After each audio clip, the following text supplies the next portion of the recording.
I don't know when I started coming to Virginia organizing meetings. I remember, though, that it had to do with the fact that I was working in the 90s with a group called Virginians for Justice, which was an LGBT group that was trying to lobby and change some state laws. And I don't know if you remember the 90s, if you were even born during the 90s in some cases, but things were pretty bad for LGBT people. Not that they're perfect now, but they were a lot worse in the 90s.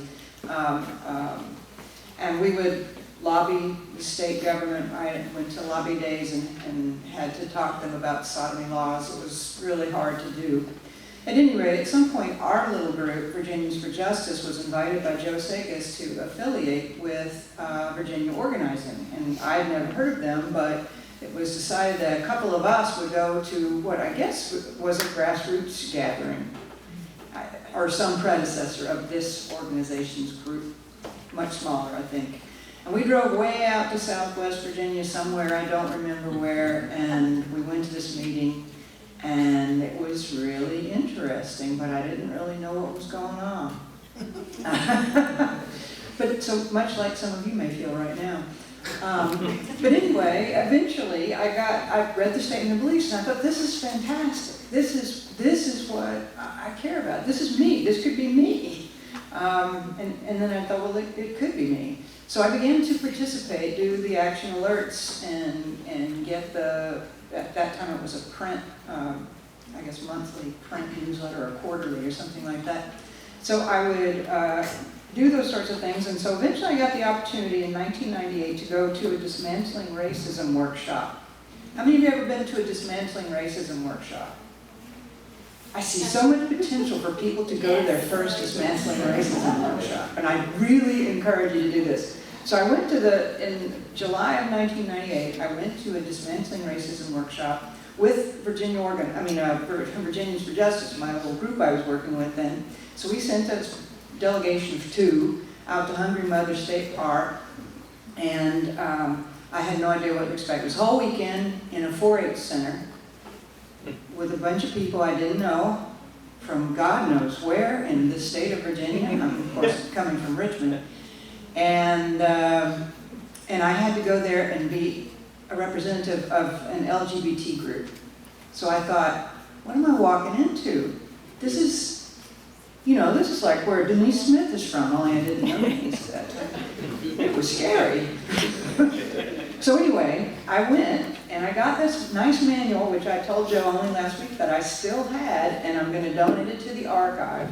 And I want to say that that was the best experience that I had ever had to that point in being involved in any kind of political organizing or any kind of social justice organization trying to work for change. The Dismantling Racism workshop was absolutely fabulous. It was facilitated by Joe and by Kathy Woodson. Some of you remember Kathy.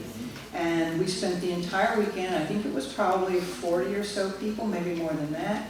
We ate together, we spent the evening, we had to do something like a talent show, like what we're going to do tonight. And except everybody was supposed to bring something from their culture.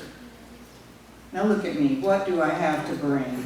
Well, unless I'm just going to be queer, nothing really. So my friend Patrick, who was with me with the group, and we talked about this. How are we going to share LGBT culture with this group of people? So he decided that one of the main things in LGBT culture was to tell your coming out story.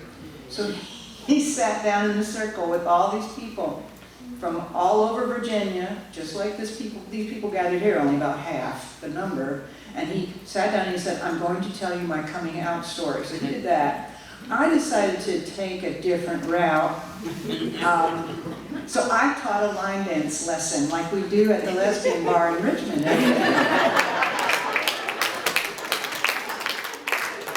And everybody but Joe Sakis learned to line dance. He did try. Anyway, by the time I left there on Sunday afternoon, I felt like that I had not only believed in theory in a multi-issue, multi-constituency, statewide organization, but I had experienced it. I had talked to people who had never met somebody like me before.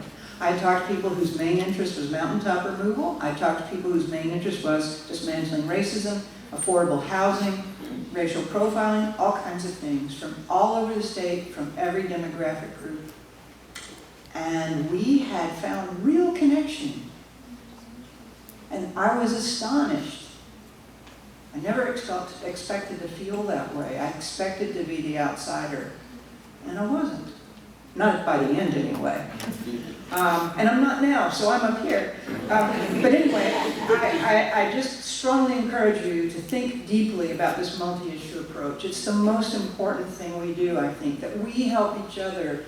We take, not just because it's in my interest that you get, that I help you so that you'll help me on what I care about. It's that we have to learn, as Denise said, that all of these issues are interrelated. And when you care about one thing, you end up learning enough about it, you'll see that you need to care about all those other things too. And we really are a network that's bound together by the things that we care about. And we end up, as I did at the end of that weekend, caring about each other.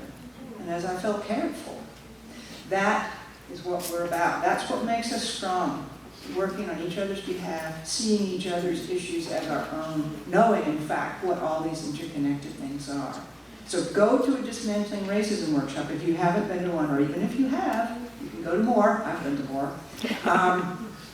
But also think deeply about what this means. Multi-issue, statewide, grassroots. That's what we are. And now I'm going to formally get rid of these two manuals from my house and clutter up the office by giving them to the archive.